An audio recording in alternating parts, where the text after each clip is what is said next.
تو مجھے تو نہیں پتا بھائی گنجے کے سر پہ بال کیسے اگتے ہیں. لوگ کہہ رہے ہیں انڈیا چاند پہ پہنچ گیا, اور یہ مولویوں کی باتیں دیکھو, یہ نکاح طلاق کے حکام بتاتے رہتے ہیں بیٹھ کے, یہ بتاتے نماز میں ٹانگیں کتنی چوڑی کرنی ہے, کتنی زور سے آمین, آہستہ آمین, اور اس طرح طلاق ہوتی ہے, اس طرح نہیں ہوتی, یہ وراثت, یہ کہ چھوٹی چھوٹی باتوں میں, رفع الیدین کے مسئلوں میں, اور وہ فلاں کافر ہے فلاں کافر نہیں ہے, جنت جہنم حوروں کی لالچ میں اٹکائے ہوئے لوگوں کو انڈیا کہاں پہنچ گیا؟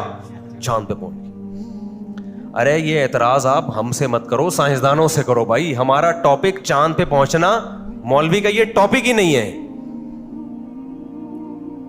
مجھے تو لاہور پہنچنے کا طریقہ نہیں آتا, میں چاند پہ پہنچنے کے طریقے کہاں سے میں نے پڑھا ہی نہیں ہے. کیا خیال ہے بھائی؟ میں تو جب لاہور جانا ہوتا ہے تو پہلے دیکھتا ہوں جہاز کا ٹکٹ کتنا ہے اور ٹرین کا کتنا ہے, یا اپنی گاڑی میں جائیں تو کتنا, پھر ٹائم کتنا, اس کو کیلکولیٹ کر کے ماہرین سے مشورہ لیتا ہوں کس طرح جانا اس موسم میں مناسب رہے گا. اور ہم جب لاہور جاتے ہیں تو گاڑی میں جاتے ہیں. گاڑی کس نے ایجاد کی ہے؟ سائنسدانوں نے ایجاد کی ہے. ان کی ایجاد سے تو میں نے بھی چاند میں جانا ہوگا تو انڈیا سے یا رشیا سے رابطہ کروں گا, یار اگلی دفعہ مجھے لے کے چلے جاؤ. کیا خیال ہے؟ یہ ہمارا ٹاپک ہی نہیں ہے. سارے نزلے کس پہ گرائے جاتے ہیں؟ مولویوں کی وجہ سے ترقی نہیں ہو رہی. تو یہ نیا تانا نہیں ہے, یہ پیغمبروں کو بھی دیا جاتا تھا. آپ کہہ سکتے ہیں پھر مولوی کا سوسائٹی میں کام کیا ہے, وہ بیٹھا ہوا کیوں ہے جب وہ نہ چاند پہ جا سکتا ہے, نہ کسی کا نزلہ ٹھیک کر سکتا ہے, نہ کورونا کے بارے میں. اچھا مولوی غلط رہنمائی بھی کرتے ہیں کورونا کے بارے میں, کیونکہ ان کی فیلڈ نہیں ہے نا, کیونکہ بیچاروں کی فیلڈ نہیں ہے تو جان بوجھ کر نہیں کر رہے ہوتے, ان کو پتہ ہی نہیں. تو پھر انہوں نے یہ بھی کہہ دیا کہ یہ ہے ہی نہیں, تو کئی سارے مولانا دنیا سے چلے گئے اسی چکر میں نا کہ نہیں ہے کورونا نہیں, ان کو ہو گیا, وہ چلے بھی گئے. مرتے ہوئے بھی کہہ رہے ہیں نہیں ہے بھائی نہیں ہے. لوگ کہہ رہے ہیں رپورٹ پازیٹیو ہے. حضرت میں بڑے بڑے حضرتوں کو جانتا ہوں, حضرت رپورٹ پازیٹیو. اب ہے سب یہودیوں کا کرا کرایا, کوئی پازیٹیو نہیں ہے, پیسے کھلائے ہوئے. حضرت خدا کی قسم یہ کورونا ہے. وہ حضرت دنیا سے چلے گئے. مجھے پتا ہے وہ برے حضرت نہیں تھے, ان کی فیلڈ نہیں ہے نا, تو ان سے اس میں کیا ہو گئی, غلطی ہو گئی. پولیو کے قطروں کا آپ مسئلہ اٹھا کے دیکھ لو. لوگ ہم سے پوچھتے ہیں پولیو کے قطرے, میں کہ پولیو کے قطرے بھائی ہمارا ٹاپک نہیں ہے, یہ ڈاکٹروں کا ٹاپک ہے, ان سے پوچھو جا کے. اور ایک بات یاد رکھو, سارے غلط نہیں ہو سکتے. بار بار میں کہتا ہوں سارے ڈاکٹر بیوقوف نہیں بن جاتے. WHO نے سب کو الو بنا دیا, ایسا نہیں ہو سکتا. WHO میں بہت سارے ملکوں کے ڈاکٹرز بیٹھے ہوئے ہوتے ہیں جو ایک دوسرے کے دشمن کنٹری بھی ہیں. تو کسی چیز پہ وہ ریسرچ کریں گے, اگر وہ چائنا کے اگینسٹ جائے گی تو چائنا آواز اٹھائے گا نا وہاں پہ. یہ کیا بات ہے کہ چائنا بھی مان گیا, امریکہ بھی مان گیا, جاپان بھی مان گیا, فرانس بھی مان گیا. ہم کہہ رہے ہیں کہ چونکہ میں مدرسے سے فارغ ہوں لہذا WHO کی یہ رپورٹ کیا ہے, غلط ہے. تو یہ نہیں ہوتا, دنیا مذاق اڑائے گی آپ کا. خیر, تو میں یہ عرض کر رہا تھا میرے بادشاہ انڈیا چاند پہ پہنچے, وہاں کائنڈلی 2-4 باتیں مجھے اس کے بارے میں کہنے دیں, کیونکہ نا جب سے انڈیا چاند پہ گیا نا ہمارا بہت مذاق اڑایا جا رہا ہے. ٹھیک ہے, کوئی کہہ رہا ہے ان کا تو چاند کے 29 اور 30 میں اختلاف ہے, کوئی کہہ رہا ہے ان کے یہاں چینی کے مسئلے چل رہے ہیں, کوئی اسٹیبل گورنمنٹ نہیں ہے, یہ ہو گیا. اور انڈیا کہاں, کرنسی دیکھو ہماری کہاں سے کہاں چلی گئی, انڈیا کہاں جا رہا ہے, چاند پہ. تو انڈیا کو ہماری طرف سے بہت بہت مبارک ہو. ہم اس پہ کوئی جیلسی نہیں ہے کہ آپ چاند پہ کیوں چلے گئے. ان اپنا جو انہوں نے جو سیارہ بھیجا, راکٹ بھیجا اپنا, بہت آپ کو ہماری طرف سے مبارک. لیکن اس کا پتہ ہے اب کیا ہوگا, ابھے نندن اب دوبارہ آئے نا تو ہم صرف دودھ پتی پہ اکتفا نہیں کریں گے, اب ہم ان کو چاند پہ لے جانے کی خوشی میں مٹھائی کا ڈبہ بھی دیں گے. یہ میرا وعدہ ہے. لیکن ابھے نندن اس کی ہمت انشاءاللہ نہیں کرے گا. اس کو پتا ہے ہم چاند پہ پہنچ گئے, لاہور بالکل بارڈر کے 1 انچ کے فاصلے پر ہے. تو یار اپنی کچھ پازیٹیو چیزوں کا بھی تو اعتراف کیا کرو نا. میں نہیں کہہ رہا کہ ہمارے اندر برائیاں نہیں ہیں, کچھ خوبیاں بھی تو ہیں. اتنا پاورفل کنٹری جو چاند پہ پہنچ گیا, وہ دوبارہ ٹرائی کرے نا, طیارہ لے کر آئے نا, اندر آیا تھا نا جہاز لے کر, تباہی بربادی کے ارادے سے آیا تھا نا, تو ہمارے پائلٹوں نے اس کو اتارا نا تمیز سے نیچے. ٹھیک ہے ہم چاند پہ نہیں گئے, لیکن سر اٹھا کے جینا الحمدللہ عسکری میدان میں کم از کم جانتے ہیں ہم سر اٹھا کے جینا. تو انڈیا سے کہو یار تم چاند پہ گئے ہو, مبارک ہو آپ کو, لیکن اس خوش فہمی میں مت آ جانا کہ آپ بارڈر کراس کرنے کی کوشش کرو کہ ہم چونکہ اتنی ترقی کر گئے ہیں تو یہ غریب ملک جن کے یہاں نہ چینی مل رہی ہے, نہ آٹا مل رہا ہے, اور کچھ 2-4 چیزیں مل بھی رہی ہیں, تو آپ پان وان تو وہیں سے اسمگل ہو کے آ رہا ہے, سنا ہے, ٹھیک ہے نا.